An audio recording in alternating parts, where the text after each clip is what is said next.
Hidup Minimalis, 10 barang pajangan dekorasi yang tidak akan saya beli lagi di tahun ke-2026. Sebelum lanjut lagi, jangan lupa untuk klik tombol subscribe, share, dan like ya. Dan kalau Bunda punya usul atau ide tema video berikutnya, langsung aja komen di bawah ya. Makasih. Dan kita lanjut sekarang.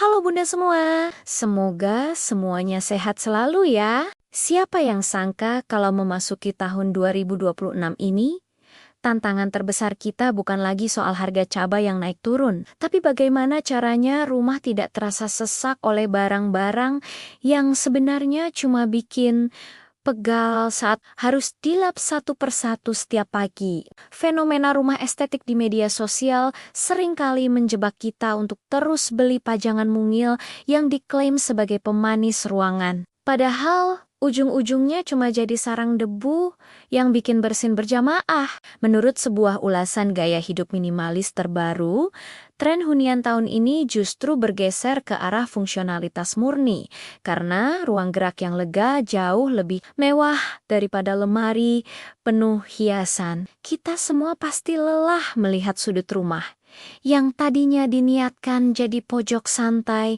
malah berubah jadi tumpukan benda tidak berfaedah, yang kalau dijual lagi pun belum tentu laku. Barang pertama yang resmi saya coret dari daftar belanja adalah patung keramik mungil bertema hewan atau karakter lucu yang biasanya kita beli karena lapar mata saat lewat toko perabot. Bayangkan saja, setiap satu patung kecil itu butuh perhatian khusus saat dibersihkan. Padahal dia tidak bisa membantu masak atau mencuci piring sama sekali. Lalu yang kedua adalah bunga plastik kualitas rendah yang warnanya lama-lama memudar, jadi kusam, dan malah bikin ruangan terlihat seperti kantor-kantor zaman dulu. Alih-alih segar, bunga palsu ini justru jadi pengingat kalau kita malas merawat tanaman asli, tapi maksa ingin punya nuansa hijau di dalam rumah. Poin ketiga yang tidak akan saya lirik lagi adalah lilin aromaterapi dalam wadah kaca dekoratif yang harganya selangit, tapi sayang kalau mau dinyalakan. Akhirnya lilin itu cuma duduk manis di atas meja sampai aromanya hilang dan permukaannya tertutup debu tebal yang lengket. Keempat, saya berhenti beli bingkai foto ukuran kecil yang jumlahnya banyak untuk diletakkan di atas meja.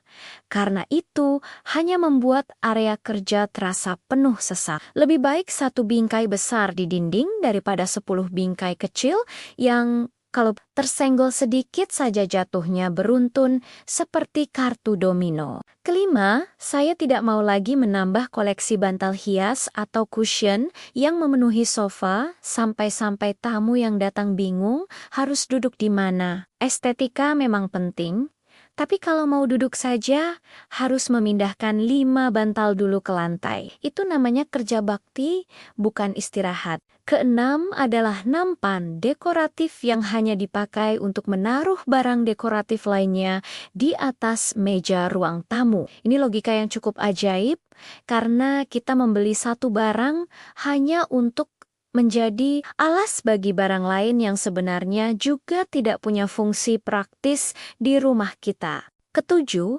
saya kapok beli pajangan dinding berupa kutipan motivasi yang ditulis dengan font meliuk-liuk.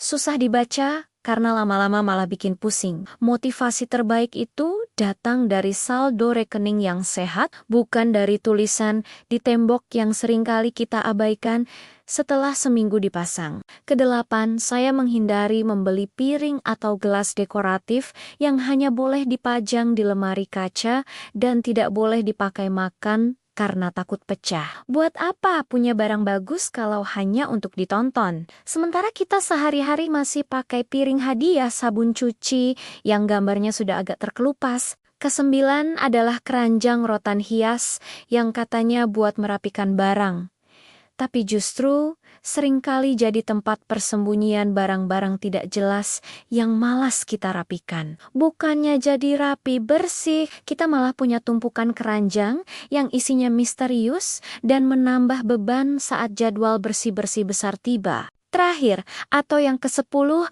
adalah cermin hias dengan bingkai ukiran super rumit yang sela-selanya sangat sulit dijangkau oleh kemoceng paling mahal sekalipun. Kita ingin terlihat cantik di depan cermin.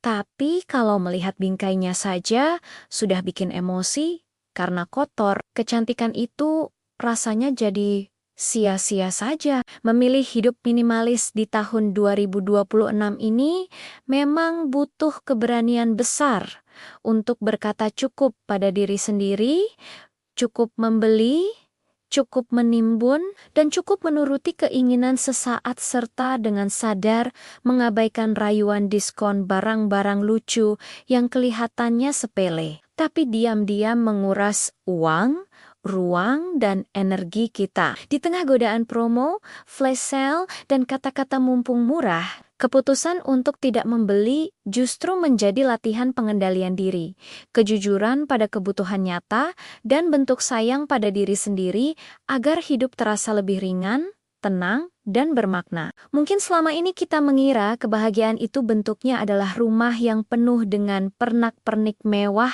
agar terlihat, wah, di mata tetangga atau orang lain. Padahal, ketenangan yang sesungguhnya adalah saat kita bisa bernapas lega di ruangan yang lapang, tanpa harus pusing memikirkan jadwal membersihkan ratusan pajangan. Mari kita belajar untuk jauh lebih bijak dan sadar dalam setiap keputusan membeli sesuatu. Bukan lagi sekadar ikut tren, tergoda diskon, atau takut ketinggalan, tapi benar-benar berhenti sejenak dan bertanya pada diri sendiri, apakah barang ini sungguh memberi manfaat nyata dalam hidupku, atau hanya memuaskan dorongan belanja sesaat yang setelahnya justru meninggalkan rasa menyesal? Dengan memilah secara jujur dan tenang, kita sedang melatih diri untuk menghargai uang, ruang di rumah, dan energi kita sendiri. Karena setiap barang yang masuk bukan hanya soal harga, tapi juga tentang waktu untuk merawat,